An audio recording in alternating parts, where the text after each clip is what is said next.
ஒன்று கொடுக்கணும், yellow card கொடுக்கணும். ரெட் கார்டு எதுக்கு, எல்லோ கார்டு எதுக்கு? இவங்களுக்கு வந்து எல்லோ கார்டு முதல்ல வந்து எதுக்கு கொடுக்குறேன்னா, அவங்கள பற்றி நல்ல விஷயம் இல்லையா, அவங்களுடைய அந்த பேச்சு லைக் நல்லா அழகாக அதை ஆர்டிகுலேட் பண்ணி ஒரு மாதிரி என்ன சொல்லணுமோ அந்த விஷயத்த தெளிவாக ஒரு ஷார்ட்டாக நறுக்குன்னு சொல்லுவாங்க. ஸோ அந்த ஒரு விஷயம் எனக்கு இவங்க கிட்ட பிடித்த ஒரு விஷயம்.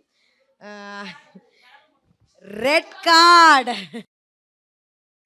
ரெட் கார்டு அப்படின்னா எங்கேயோ ஒரு இடத்துல வந்து கொஞ்சம் ஃபீலிங்ஸோட வந்து விளையாடுறாங்களோ,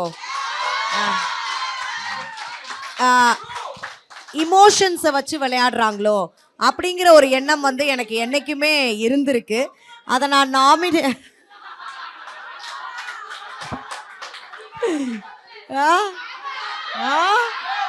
அப்படியா? ஸோ யா, அவங்க ஃபீலிங்ஸோட விளையாண்டுருக்காங்க, குறிப்பாக என்னுடைய ஃபீலிங்ஸோட விளையாண்டுருக்காங்க. அப்படிங்கிற அந்த ஒரு விஷயத்துக்காக யாருமே யாருடைய ஃபீலிங்ஸை வச்சு விளையாடக்கூடாது, ஒரு தெளிவாக தெரிஞ்சதுக்கு அப்புறமேட்டும் வந்து விளையாடக்கூடாது. ஸோ அதனால I give a red card. Super. அடுத்து அடுத்து பார்க்கலாமா? ஆவலா வெயிட் பண்றாங்க எல்லாரும், நீங்க என்ன காரணம் சொல்ல போறீங்கன்ட்டு.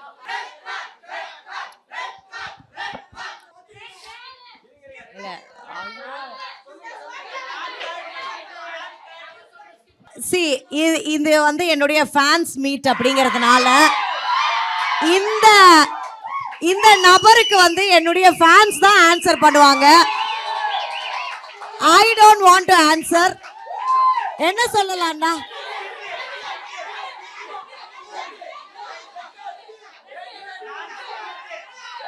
நோ கமெண்ட்ஸ் யா, ஸ்கிப் பண்ணிடலாம். நமக்கு எல்லார் மேலேயும் அன்பு மட்டும்தான், நம்ம எந்த வன்மத்தையும் காட்ட வேண்டாம், நம்ம யாரும் எப்படி ஆகணும் அப்படின்னு நம்ம யோசிக்க வேண்டாம், எங்க இருந்தாலும் நல்லா இருக்கட்டும், அது மட்டும்தான் எனக்கு. ஸோ வாழ விடு அந்த மோட்ல தான் நான் இருக்கேன். வாழ விடு அவ்வளவுதான்.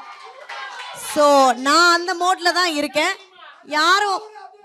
யாரையும் நம்ம சொல்லிக்க வேண்டாம். So I just want her to live a life, அவ்வளோதான்.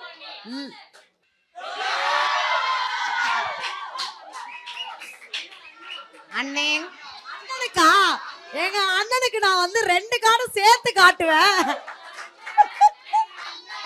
இல்ல எல்லோ கார்டு தான், அது நல்ல விஷயம் தானே. எங்க அண்ணன் இருந்ததுனால தானே வந்து பல ரூபங்கள் வந்து நமக்கு தெரிய வந்தது. ஸோ அதனால அண்ணனுக்கு நோ ரெட் கார்டு.